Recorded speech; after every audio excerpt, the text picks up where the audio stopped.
शिक्षक साथियों, भाइयों बहनों को मेरा प्यार भरा नमस्कार।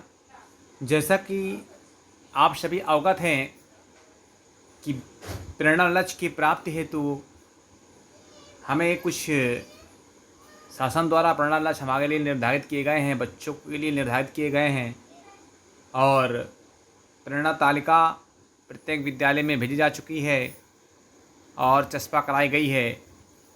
समय समय पर निर्देश दिए गए हैं कि प्रेरणा तालिका भरी जाए।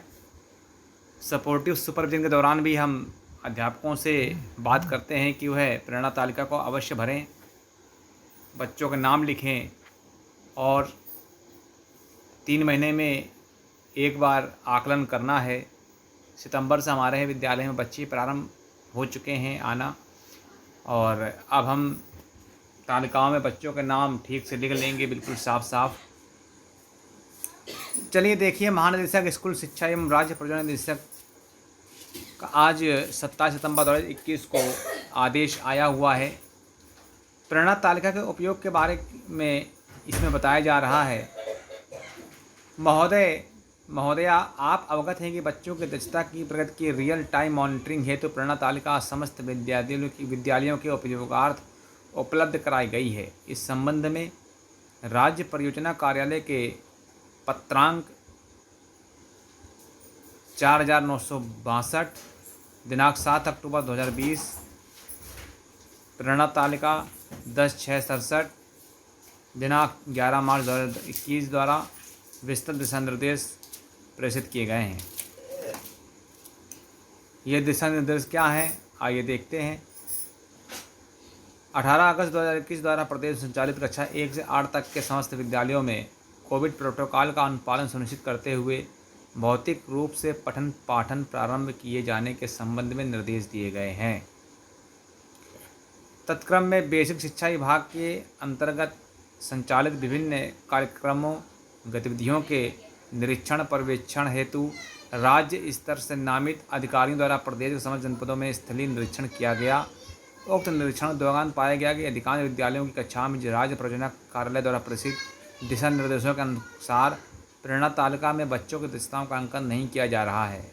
यह SRG, ARP एवं खंड शिक्षा अधिकारियों के शिथिल पर्यवेक्षण को भी परिलक्षित करता है।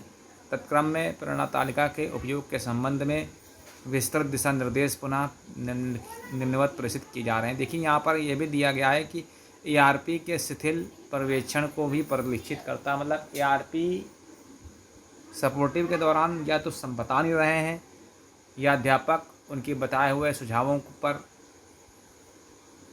अपने विद्यालय में ठीक से लागू नहीं कर रहे हैं। कहीं ना कहीं कोई कमी है जिसके लिए यहाँ शिथिलता परिलक्षित की गई है। ये कुछ बिंदु हैं प्रेरणा तालिका से संबंधित, आइए उनको देख लेते हैं। प्रेरणा तालिका कक्षा 1 से 5 हिंदी व गणित विषयों के लिए हैं, हम सभी जानते हैं, और इसमें लर्निंग आउटकम्स अंकित किए गए हैं। बच्चों की प्रगति प्रेरणा तालिका में अंकित की जानी है। शिक्षकों की सुगमतापूर्वक पहुंच को ध्यान में रखकर प्रेरणा तालिका कक्षाओं में चस्पा की जाए तथा प्रविष्टियों का नियमित अंकन एवं प्रमाणीकरण सुनिश्चित किया जाए। तालिका के प्रथम कॉलम में दक्षता संप्राप्ति संबंधी लक्ष्य दिए गए हैं तथा दूसरे कॉलम में उससे संबंधित लर्निंग आउटकम प्रदर्शित है। तालिका में ऊपर की पंक्ति में 30 विद्यार्थियों के नाम लिखे जाएंगे। यदि कक्षा में 30 विद्यार्थी से अधिक विद्यार्थियों का नामांकन है तो अतिरिक्त तालिका प्रयोग में लाई जाए अथवा तालिका के ठीक दाईं ओर आवश्यकता अनुसार अतिरिक्त कॉलम या रो बनाकर चस्पा किया जाए। प्रत्येक लर्निंग आउटकम के सापेक्ष विद्यार्थियों की प्रगति को शिक्षक विभिन्न तरीकों जैसे कक्षा शिक्षण के दौरान अवलोकन, समूह कार्य, बोलना, लिखित कार्य आदि के माध्यम से ज्ञात करेंगे।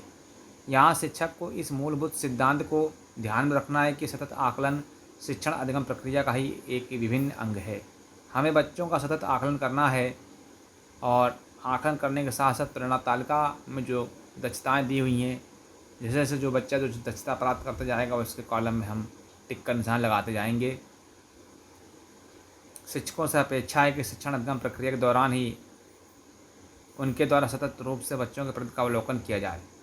जब कोई विद्यार्थी किसी लर्निंग आउटकम को प्राप्त कर लेता है अर्थात उस लर्निंग आउटकम में दी गई दक्षता को प्राप्त कर लेता है और इसके अनुसार कार्य करता है, तो उस लर्निंग आउटकम को सापेक्ष उस तारीख को लिखना है जिस दिन शिक्षक ने इसकी जांच की है। उदाहरण के लिए यदि शिक्षक ने 17 सितंबर 2021 को यह देखा जाना कि विद्यार्थी 1 ने लर्निंग आउटकम 3 को प्राप्त कर लिया है, तो उस विद्यार्थी व लर्निंग आउटकम 3 के सापेक्ष 17/9/2021 अंकित किया जाए और टिक लगा दिया जाए। जिस लर्निंग आउटकम को विद्यार्थी ने प्राप्त नहीं किया है उसके सापेक्ष वह खाना सेल रिक्त रहेगा और उसके रिक्त खाने में हमें कोई भी क्रॉस का या कोई भी निशान नहीं लगाना है।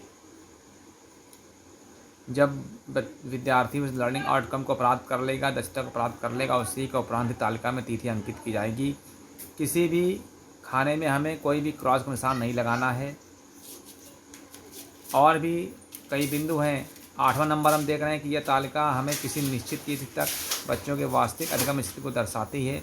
इससे एक ही दृष्टि में यह पता चलता है कि विषयवार किस लर्निंग आउटकम पर कार्य करने की आवश्यकता है। उसी अनुरूप शिक्षक अपनी शिक्षण योजना को बनाए जिससे कि विद्यार्थी वर्तमान कक्षा के पाठ्यक्रम में तारतम्यता स्थापित कर सके। यहाँ पर हमें यह भी बताया जा रहा है कि बिना शिक्षण योजना बनाए शिक्षक शिक्षण कार्य नहीं करेंगे और जो भी बच्चों को आप जिस वादन में जो भी शिक्षण कार्य करेंगे उसको शिक्षक डायरी में भी अंकन करेंगे। 9वां बिंदु देखिए, इस पूरी प्रक्रिया में राज्य परियोजना कार्यालय समग्र शिक्षा द्वारा पूर्व विकसित तथा शिक्षकों को उपलब्ध कराई गई हस्त पुस्तिकाएँ यथा आधारशिला, ध्यान आकर्षण, शिक्षण संग्रह, आधारशिला, क्रियान्वयन संदर्शिका, समृद्ध शिक्षक संदर्शिका आदि में दी गई विभिन्न शिक्षण योजनाएं तथा गतिविधियां अत्यंत महत्वपूर्ण हैं। सभी शिक्षकों से अपेक्षा है कि इन हस्त पुस्तिकाओं में दी गई गतिविधियों को ध्यान से पढ़ें, समझें तथा उसी अनुरूप अपनी शिक्षण योजना बनाएं ताकि वे पढ़ाते समय ही बच्चों की प्रगति का आकलन कर सकें। प्रधानाध्यापक द्वारा समय समय पर एवं ARP द्वारा सुपरविजन के समय प्रेरणा तालिका का प्रमाणीकरण किया जाएगा। इसके लिए वे प्रेरणा तालिका में दर्शाई गई स्थिति के आधार पर कुछ बच्चों से बातचीत अथवा अन्य तरीकों से यह जानने का प्रयास करेंगे कि उनकी वास्तविक अधिगम स्थिति तालिका में दर्शाई गई अधिगम स्थिति के अनुरूप है या नहीं। जिला बेसिक शिक्षा अधिकारी एवं खंड शिक्षा अधिकारी भी सैंपल के आधार पर तालिका में अंकित विवरण की सत्यता की जांच करेंगे तथा कमी पाई जाती है तो उक्त विद्यालय के अध्यापक, प्रधानाध्यापक ARP को मार्गदर्शन प्रदान करते हुए प्रेरित करेंगे। प्रेरणा तालिका प्रत्येक कक्षा की दीवार पर ब्लैक ग्रीन बोर्ड के बगल में अथवा कार्ड बोर्ड पर चस्पा की जाए जिससे कि दीवारों की पेंटिंग के दौरान उसे आसानी से निकाला एवं लगाया जा सके। प्रेरणा तालिका का समुचित रखरखाव सुनिश्चित किया जाए जिससे कि किसी भी पर्यवेक्षण में बच्चों के शैक्षिक प्रगति का अवलोकन किया जा सके।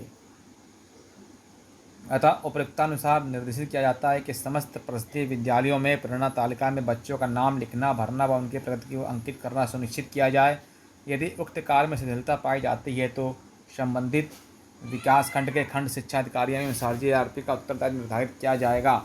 इसमें ARP, SRG और संबंधित विकास खंड के खंड शिक्षा अधिकारियों का उत्तरदायित्व निर्धारित किया जाना यहाँ पर बताया जा रहा है। अतः सभी शिक्षक, प्रधानाध्यापक जी से मेरा निवेदन है कि प्रेरणा तालिका में बच्चों के नाम अवश्य लिख लें और उनका समय समय पर आकलन करते रहें। सतत आकलन करते हुए उनकी कॉलम में दिनांक अंकित करें और टिक मार्क लगाएं। आशा है आप सभी प्रेरणा तालिका समय समय पर भरते रहेंगे। धन्यवाद। नमस्कार।